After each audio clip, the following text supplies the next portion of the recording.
Earth is the contribution from scientists to society. Future Earth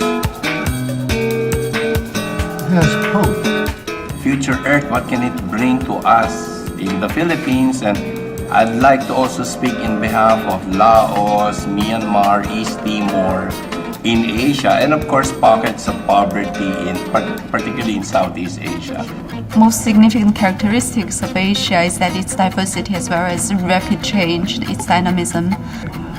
Well, I think I want to take the pulse of Japanese research in relation to and Asian research in relation to global change and sustainability, and to try to understand what people's expectations are of future Earth and what we can do for the research and stakeholder communities in this region.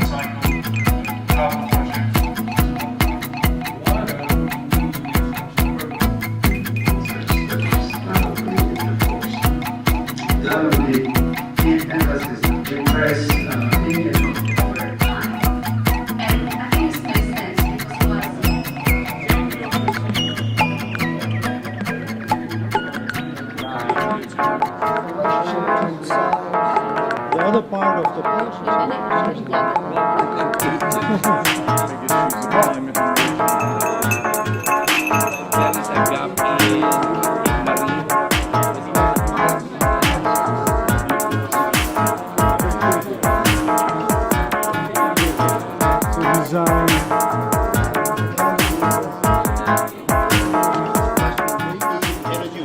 To be successful in Asia, we need to be patient. We need to be ready to be slow, to give enough opportunity for people to speak up and share their understanding of systems, be it market system, be it natural system, be it social system. But we need to invite people and give them enough time to share with us their insight, their understanding of the systems. Most important for me is to learn about what is going on, and two, to share with the people here some of the experiences from my group in terms of co-design, co-discovery, communication, etc.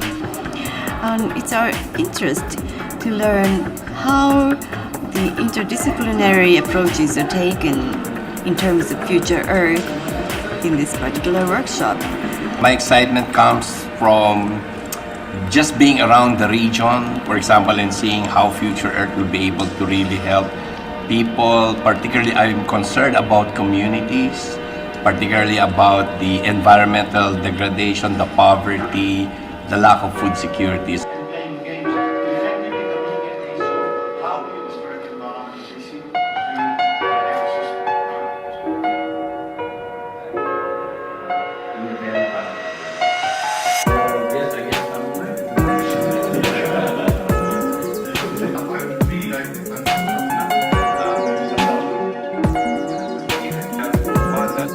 I think the key word of stakeholder is coming out to everybody. So who is the stakeholder? How to recognize stakeholder? Well, Future Earth is very much committed to trying to become more demand-driven. We want to understand what key stakeholders in different regions of the world, but also in Asia, of course. But from my own research point of view, I would like to say the city level government is really crucial in terms of ensuring sustainable urban development.